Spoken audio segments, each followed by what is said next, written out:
al último expositor. Nos acompaña para el cierre de estas exposiciones Alonso Morales. Alonso es abogado de la Pontificia Universidad Católica de Chile, es magíster en tributación de la Universidad de Chile y actualmente se desempeña como director de KPMG. Te estaba subiendo el cargo, Alonso, pero pronto. Un par de niveles. Francisco Layo, no sé si estaría de acuerdo. Bueno, Alonso nos va a exponer sobre utilidades de balance en exceso de las tributables y sus alcances como concepto jurídico indeterminado. Gracias, Alonso, y gracias, Patricio, por tu presentación. Solo no puedo estar más de acuerdo con que efectivamente los actos administrativos tienen que estar bien fundamentados, y en eso la Administración Tributaria chilena ha hecho un gran esfuerzo por mejorar cada día en la materia de liquidaciones o de giros, en definitiva, de todos los actos administrativos. Por supuesto que Patricio puso ejemplos que dicen relación con casos extremos, ¿no?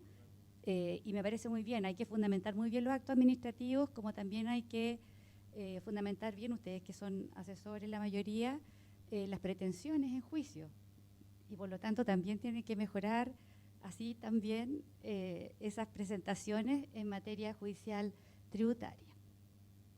En fin, todos vamos mejorando cada día. Y de eso se trata este magíster, ¿no? Este magíster y el de otras casas de estudios que lo único que hacen es prepararnos para ejercer de mejor manera en materia tributaria de ambos lados. Ahora, en cuanto al tema que nos plantea Alonso, me parece tremendamente interesante porque aquí llegamos a otro extremo. ¿En qué sentido? Tenemos claro que la ley de la renta lo que hace es gravar todo incremento de patrimonio en sus distintos estados, digamos, rentas percibidas o rentas devengadas. Pero ¿por qué el legislador ha tenido que hacerse cargo, incluso, ¿cierto?, en una regla expresa en la ley de la renta en relación con las utilidades de balance en exceso de las tributarias? Cuéntanos, Alonso. Vamos a partir entonces con la presentación, pero antes quisiera, porque con Patricio somos amigos, entonces siempre somos medio ñoños, así que también discutimos estos temas a veces en el café. Esa labor que decía Patricio de estar siempre atento no es menor porque hicimos un barrido una vez de los fallos del 2023 de las Cortes de Apelaciones y nos dábamos cuenta que las Cortes todavía funcionan sobre la base del artículo 21 y se olvidan del 132 como si no fuera una norma que no existe y en realidad lleva 3 años vigente. Entonces, no es algo que, nuevamente, no es de la academia, es de pasarla. Y nos vamos a ir a una cosa totalmente distinta ahora, que es este tema de las utilidades de balance en exceso de las tributables. Como un concepto jurídico indeterminado, vamos a ver por qué. Ahí está. Este es el orden de la presentación. Partamos rápido, porque son 20 minutos nomás, me dijo. Aquí. ¿De dónde sacamos este tema? En Chile tenemos una estructura de sistema todavía integrado, en el cual, si bien con algunos bemoles en el caso del sistema semi-integrado y algún intento de eliminar este sistema derechamente en el último proyecto de reforma tributaria, estamos ahí todavía. Tenemos todavía este sistema en el que las empresas sirve, el impuesto que pagan las empresas como un anticipo de los dueños, o sea, esa idea de que las empresas son una ficción jurídica en el cual uno no ve empresas caminando, simplemente las empresas determinan una base imponible, esta renta líquida, sobre la cual pagan un impuesto, y este impuesto en realidad sirve como un crédito total o parcial ¿a quiénes? A los dueños. En el caso de empresas con sistema ProPyme, total, ProPyme estamos hablando del D3 porque el D8 no tiene impuesto de primera categoría, y en el caso de del 14A, que es este sistema semi-integrado, parcial. Y los países con convenio también, total. Entonces, tenemos ahí un mix de soluciones que tenemos hoy día, este potpurrí tributario que tenemos a propósito de convenios, no convenios, sistema tributario ProPyme, semi-integrado para grandes empresas. Y dentro de esto después uno dice, bueno, cuando llega el momento que los dueños de las empresas tengan que pagar estos impuestos finales, impuesto global complementario, impuesto adicional, ¿cómo lo hacen? Y aquí entra de nuevo el artículo 14, que es como este marco que nos da el legislador para tanto las empresas como para sus dueños. Y en el artículo número 4 están estos órdenes de imputación, que cuando dice, ¿cómo van a tributar estos dueños de las empresas? Con las utilidades que les sean distribuidas, los retiros, las distribuciones, las puestas a disposición, nos lleva un orden. Dice, no quiero repetir la norma, porque la norma usted la puede leer en su casa después, y lo importante son estos famosos registros. Entonces hay que determinar unos registros para saber a qué vamos a imputar estas cantidades que van a ser retiradas o distribuidas por los dueños de las empresas. Y así, y no coloqué todo el texto porque se hubiese sido una presentación solo para cada, pero lo que queda claro es que tenemos un RAI, primero este registro de renta afecta a impuestos que está definido en el legislador, la mecánica de determinación que parte a partir del capital propio tributario con ajuste. El de DAN, que también está definido por el legislador, por eso que lo dejé ahí solo como título. Estas diferencias de depreciación aceleradas sobre las normales. Y por último, las rentas exentas, que este es un saco en el que entran las rentas con tributación cumplida, rentas exentas, ingresos no renta, que también están definidas por el legislador. Pero de repente llegamos a una cantidad que dice ahí, agotadas las cantidades señaladas con anterioridad, la imputación se efectuará a utilidades de balance retenidas en exceso a las tributables, conforme se refleja en el balance de la empresa al término del ejercicio comercial, afectándose con el impuesto final que corresponde. Y uno llega ahí a la pregunta de, ¿y qué es lo que es eso? Porque esto no es nuevo en el artículo 14 quizás, pero ya estaba antes en el artículo, a propósito de las devoluciones de capital, es una norma que no es nueva. Lo que siempre ha sido lo mismo es que nunca tenía una definición. Entonces, estamos ahí con este concepto que está dando vuelta. Y fíjense que después, recién, en el número 5, aparece el capital y los reajustes. Y después, otra cosa que también es medio indeterminada, que dice otras cantidades, le llamamos otras cantidades. La ley dice, finalmente, que el espíritu de estas modificaciones legales, que empezaron a regir el año comercial 2017, tributario 2018, finalmente, cualquier retiro, remesa o distribución que exceda de las cantidades señaladas precedentemente se afectará con el impuesto final que corresponda, nuevamente. Entonces tenemos como dos normas ahí, como que están, si uno dijera, yo soy más informal a veces, es como un jamón de sándwich ahí que están apretándolo al capital. Por un lado tenemos ahí, como por un costado tenemos a estas utilidades de balance de acceso a las tributables y después otras cantidades ahí. Y entre medio escondido el capital, como norma de imputación.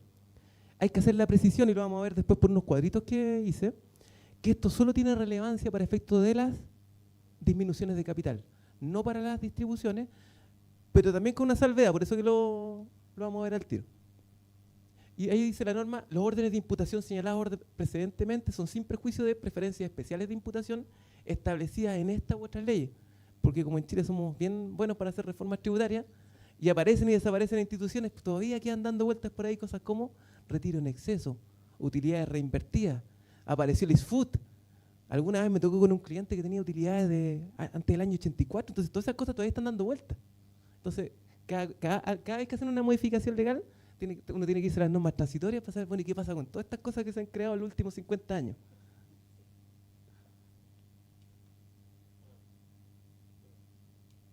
Ahí me pasé, me engañaste.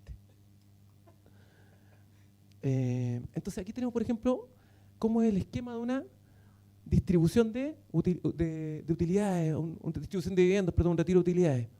Y partimos, mira, se me había olvidado incluso, porque fue tan breve esa relación que tuvimos con las rentas atribuidas propias. ¿Cuánto duraron? ¿2 años? 3 años. ¿Eh? 2007, 3 años. 3 años.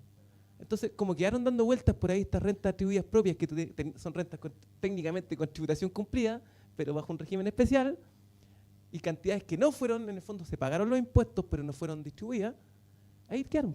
Entonces, el legislador también, en otra norma transitoria, se tiene que hacer cargo de qué pasa con ella. Entonces dice, lo primero que vamos a sacar aquí cuando hagamos una distribución de vivienda va a ser el RAP, esta renta atribuidas propias, que no han sido distribuidas. Después recién nos vamos al RAI, que es lo que señala en primer término el artículo 14, por eso que hay que integrar. Después en tercer lugar el de DAN, después en cuarto lugar el REX.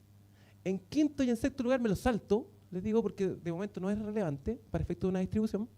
Ahí nos vamos a cualquier retiro o remesa de distribución, las otras cantidades. Pero tenemos normas especiales, les dije. Tenemos el ISFUT, que no cumple con todavía las cantidades que no se hayan distribuido a título de ISFUT se pueden ir cuando uno quiera. Y lo mismo con las rentas anteriores al año 84, que uno las puede distribuir sin respetar ningún orden, y solamente con el derecho al crédito pagado en su oportunidad por este ex artículo 21 que estaba en la ley de la renta antes de los gastos rechazados. Y la salvedad que la UBET, este concepto que estamos viendo aquí, no aplica al artículo 14D número 3 por las particularidades del balance de estas empresas que solo operan, tienen un balance bien particular en realidad.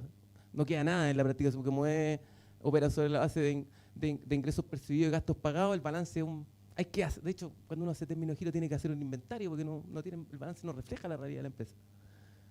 ¿Por qué dejé en amarillo estos dos conceptos que lo vamos a ver después en las devoluciones de capital? Porque pueden, en Chile, en este momento tenemos un sistema en el cual, como la determinación se hace al cierre del ejercicio para todas las empresas, la misma empresa puede recalificar esa distribución. Puede decir el día 30 de junio voy a hacer un retiro, llega el 31 de diciembre y dice, pero resulta que no me conviene quizás que esto desde el punto de vista tributario siga siendo calificado como una distribución, a lo mejor me conviene recalificarlo como una devolución de capital. Entonces ahí la norma, ¿qué es lo que dice el mismo artículo 14? Esta empresa tiene derecho es como una actividad, es volver al pasado, hasta febrero del mes de cada mes puede hacer una escritura de devolución de disminución de capital y asignarle efectos respecto a las distribuciones del año anterior. Y para el caso de los empresarios individuales que no cumplen formalidades, porque lo único que tienen es contabilidad, ¿eso cómo lo hacen esa formalidad? Avisándole impuestos internos entre los 2 primeros meses que hicieron una disminución de capital en lugar de lo que habían pensado en un primer momento era un retiro, una distribución. Entonces, reaparecen las V en esos casos.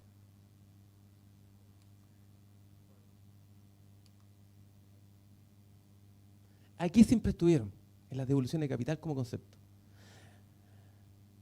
Pero no eran tan relevantes quizás antes, hasta que agregaron una norma de control aquí el año 2012. ¿Cuál es la norma de control? No tenía, las devoluciones de capital antes eran hasta el límite del capital aportado. Pero se agregó un segundo límite después, que era para el caso y estaba pensado para la gente que había adquirido esa inversión sin haber hecho, quien hubiese hecho el aporte de capital. ¿Y cuál es el segundo límite en estos casos? El costo tributario de la inversión. Entonces, ¿qué podía pasar antes de esa limitación? Compraba alguien invertía en una sociedad, hacía aporte de capital por 500, por ejemplo, por 1000. Llegaba alguien después, le compraba la inversión, resulta que había sido una empresa en marcha que no le había ido tan bien, esa inversión valía 100, y retiraba 1000 a título de devolución de capital, cuando en realidad lo que había pagado eran 100. Entonces se agregó este control aquí, el segundo control que, ojo aquí, solo hasta el costo. Entonces vuelven a aparecer entonces en la práctica con mucha importancia este concepto de las UET. Y aquí tenemos un esquema completo de cómo debería imputarse una devolución de capital. Y aquí aparece otro amigo, el FUR, el Fondo de Utilidad Reinvertida, y volvemos al RAP, y aparece otro que son las rentas del ex artículo 14 con tributación cumplida cuando han cambiado de régimen las empresas. RAI, DEDAN, REX, volvemos acá, nuevamente este sándwich entre las utilidades de balance de exceso a las tributables, por encima del capital, y abajo es otras cantidades. Y si se me olvidó algo, sí, otra norma especial, entonces reaparece el ISFUT también y el ex artículo 21. ¿Cuál es el problema? La definición y las distorsiones que genera. ¿Por qué digo que este es un concepto jurídico indeterminado? Porque no está definido en la ley, así de sencillo. ¿Y a quién le toca hacer esta interpretación, en teoría? Al juez. Uno dirá, impuestos internos, sí, efectivamente impuestos internos lo ha hecho. Pero en realidad quien le correspondería es al juez. Él, en el fondo, en estos casos, cuando no. Y ahí uno dice, bueno, ¿esto conversa o es armónico con el principio de legalidad en materia de impuestos? Cuando tenemos un artículo 19, número 20, que dice que los elementos del hecho grabado, y aquí tenemos, este es un elemento del hecho grabado para los dueños de las empresas, no hay duda de que esto forma parte del hecho grabado para el dueño de las empresas, no es simplemente una imputación, no es una cuestión mecánica o matemática, sencillamente es un hecho que genera hecho grabado. ¿Cumple con el principio de legalidad esto en materia tributaria? Este concepto de las subet que no están definidas y que en el fondo quien las está definiendo hasta el día de hoy, porque los jueces tampoco han ingresado en este tema, es el Servicio de Impuestos Internos. Yo diría que a lo menos me plantea una severa duda. Y esto no es nuevo, acuérdense el caso de las cooperativas. ¿Se acuerdan cuando a propósito de los excedentes o remanentes por operaciones con terceros no cooperados, había un hecho grabado en el artículo 17, no en el artículo 17 de la Ley de la Renta, en el artículo 17 del DL 824, y la conclusión final en los últimos años de la Corte Suprema fue, sí, está bien que se mencione, pero no está definido, porque quien lo define es impuesto interno y no la ley. Entonces este planteamiento no cumple con el principio de legalidad y por ende no puede aplicar impuestos sobre un hecho grabado que no está definido. Está mencionado, pero no está definido. Y finalmente ahí se acabaron todos los juicios con las cooperativas, porque salieron 3, 4 fallos de Corte Suprema y se acabó esa discusión. y finalmente, ¿cómo se solucionó? Con un cambio normativo. Finalmente se definieron estas operaciones.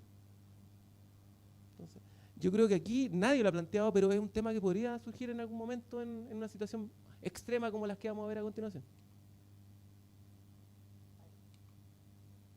Entonces, ¿quién ha definido este tema? Impuesto interno. ¿Dónde?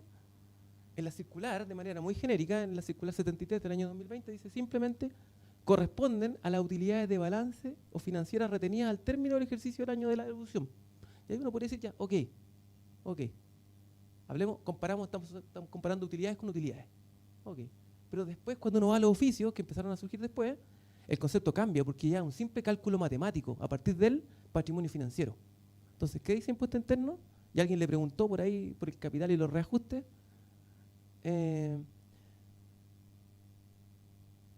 Eso, aquí dice simplemente, ¿cómo se calcula? Al patrimonio financiero debe descontarse el capital efectivamente aportado. O sea, le descontamos el capital primero, capital a valor tributario, con el correspondiente reajuste, porque el reajuste nunca ha pagado impuestos, o sea, está en el artículo 17 y además está en el artículo, en la norma de corrección monetaria, 41.13, la idea de que los reajustes son parte del capital, y las cantidades contenidas, y aquí un cálculo matemático nomás, réstele a esto el FUR, el RAI, el DEDAN y el REX.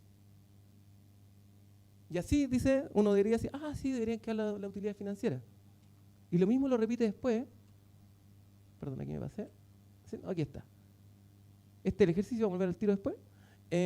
En otro oficio que es posterior, el 1425 del año 2022 también, en el cual repite las mismas conclusiones. Y ojo, mira lo que dice ahí, la primera parte, porque el servicio siempre ha dicho lo mismo, y está bien que lo diga, en el primer párrafo cuando dice, ojo, yo no interpreto normas contables. Se lo preguntaron desde que empezaron a aparecer las normas de internacional de información financiera, las NIF, le empezaron a preguntar en impuestos internos, bueno, ¿cómo las aplico a propósito del artículo 16, 17 del Código Tributario? ¿Cómo las llevo a la práctica para efectuar? El servicio dijo, ojo, esto no es mi facultad. Las normas de lo único que hay es una obligación legal de aplicar criterios contables generalmente aceptados, pero en cuanto a la metodología, a la forma práctica, esa no es mi especialidad, no forma parte de mis facultades. Y lo repite acá. Pero ¿cuál es el tema aquí? Porque lo que buscaba el contribuyente decirle era preguntarle, mira, yo soy una empresa que mi gran fuente de utilidades, tengo utilidades acumuladas, que son cuantiosas, proviene de una revalorización de activos biológicos a valor razonable. Entonces, ahí está el grueso. Por ahí había una reserva que también era de propiedad, planta y equipos, que la había considerado como una reserva por separado, pero en el caso de la revalorización de los activos biológicos, ¿estoy mirando aquí? Estamos bien. La había considerado, la había llevado correctamente de acuerdo a norma contable financiera como a resultado acumulado, ni siquiera a resultado del ejercicio, resultado acumulado. Y ahí está la figura. Entonces ahí está el capital, con utilidad acumulada, fíjense, el capital es importante, aportes por enterar, revalorización de propiedad, planta y equipo, y estas utilidades acumuladas en el fondo son básicamente revalorización de activos biológicos. ¿Y qué le contesta el servicio? Lo lamento, pero la norma es clara, en ese sentido, yo tengo una interpretación, no puedo excluir que usted de alguna forma se salte este orden de imputación y llegue al capital, para efecto de una disminución. Entonces, esa es la posición de impuestos internos al día de hoy. Esa posición respeta el principio, esta norma respeta el principio de legalidad, ya lo anticipé, me pareciera que no. Los conceptos, cuando uno va a la definición de renta, que es un concepto amplísimo, uno siempre le enseñaron que, ojo, uno estudiaba renta no a partir de la definición, lo estudiaba a partir de las exclusiones, de las exenciones, los hechos no grabados, de los ingresos no renta. Entonces, esta idea de utilidades de balance en exceso tributable, de las tributables, desde el punto de vista del empresario, del dueño de la empresa, respeta el concepto de renta cuando la norma habla de incrementos de patrimonio, utilidades, beneficios, remuneraciones percibidas o devengadas. ¿Respeta el concepto de devengado? Esta idea de aquello sobre lo cual yo tengo un título de derecho independientemente de su actual exigibilidad, el concepto de renta percibida, aquello que ha ingresado materialmente a mi patrimonio. Es más, a uno le enseñaban el concepto de renta realizada, porque estaba la discusión de que no siempre las rentas que administrativamente se entendían como percibidas, estaban realmente percibidas, y el ejemplo más clásico eran las rentas de arrendamiento pagadas por anticipado, por ejemplo, en el cual el impuesto interno tenía la idea de que esas tenían que reconocerse al momento del pago, pero un poco la la gente que interpretaba estos temas un poco doctrina entendía que no, porque como era un contrato de trato sucesivo, es lo mismo que para el gasto, que el gasto era un gasto diferido, el ingreso también tenía que reconocerse a medida que se iban renovando y generando las obligaciones periódicas. Pero aquí, y precisamente la excepción es, las plusvalías no pagan impuestos. Bueno, parece que no es así en Chile. Las simples plusvalías, estimaciones, uno dice, y de hecho, cuando uno revisa la conformación del capital propio, lo primero que te dicen es, tiene que sacar todo lo que sean estimaciones, provisiones, esto porque no son aceptadas tributariamente. Pero parece que no para efecto de los dueños.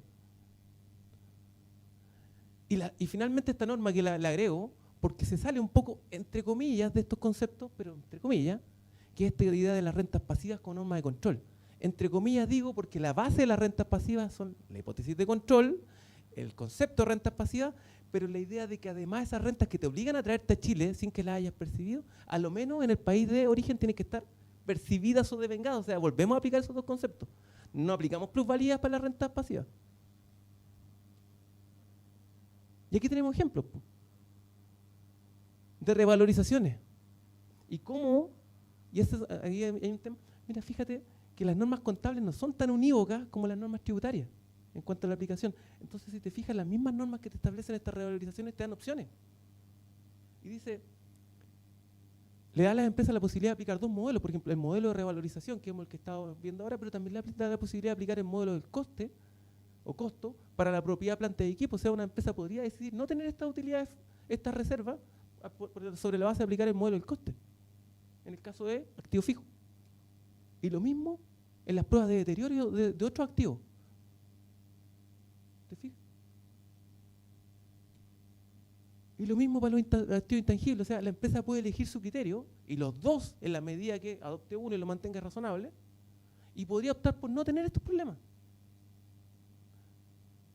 Podría generar reservas mucho menores, tener un patrimonio financiero menor, y eso simplemente por una elección que está acorde a normas financieras.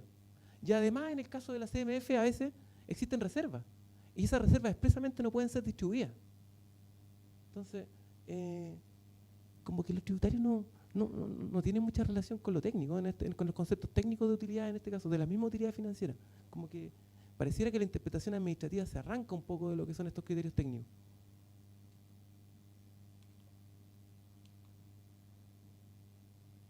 ¿Qué es lo que quiero dejar acá a la vuelta esta discusión en el fondo?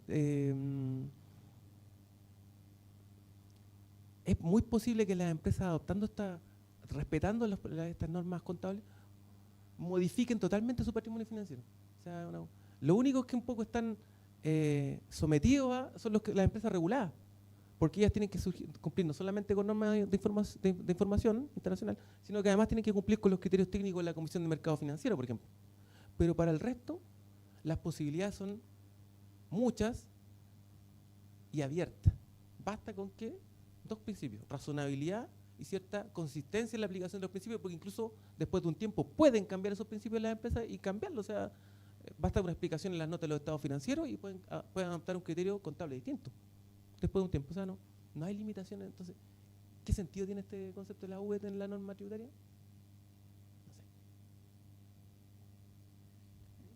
No sé. Muchas gracias, Alonso. Estando de acuerdo contigo en que efectivamente es un concepto bien complejo desde el punto de vista tributario, y de acuerdo también en que el servicio, la administración tributaria siempre ha señalado que no tenemos facultades para interpretar los conceptos contables, precisamente aquí se produce una conjunción, ¿cierto?, en que se encuentra una norma técnica contable financiera con una norma que se incluye en materia tributaria expresamente. Si conversan o no, es muy difícil la interpretación. En materia tributaria, administrativamente, al servicio le corresponde hacer esa primera interpretación y luego a los jueces. Pero lo que yo quería preguntarte bien cortito es, así como en el caso de María Paz, ¿realmente vale la pena hacer una mejora en materia legislativa? ¿Qué te parece a ti si vale la pena hacer esta mejora en materia de utilidades de balance en exceso tributario? Sí, hay dos afirmaciones, u opiniones más bien, porque afirmaciones suena muy lapidario. La primera es, hay un incentivo perverso con esta norma porque si tú lo miras, desde la perspectiva del inversionista extranjero tenemos una norma de control, que es la norma de acceso a endeudamiento, la Sin Capitalization, que establece una relación mínima de capital a deuda de 3:1 en relación al patrimonio tributario corregido ahí con los ajustes del artículo 41F. Pero en el caso de las empresas locales esa norma no existe.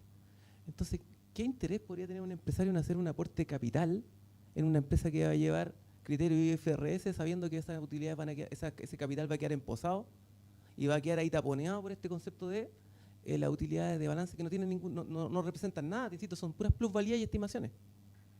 No es nada real. Entonces, ahí hay un tema ahí. ¿Qué incentivo podría tener una empresa que no es regulada en lugar de ocupar otras figuras como cuentas de gestión que al final después se terminan criticando, pero tienen un sentido? O sea, es un concepto ya no es de optimización tributaria, es un concepto de lógica, de decir, ¿por qué voy a dejar esta cantidad acá que después nunca no me la voy a poder llevar? Porque además, cuando puede llegar el capital, a lo mejor ya no va a haber flujo, porque si las utilidades, como son estimaciones, no hay flujo, no va a quedar dinero para hacer una distribución a cargo de capital. No hay. Se fueron antes en estas plusvalías. Y lo segundo, es propósito, es que ya hay una norma de control, y por eso que les mostré el esquema de una imputación, porque estas otras cantidades es la norma de control.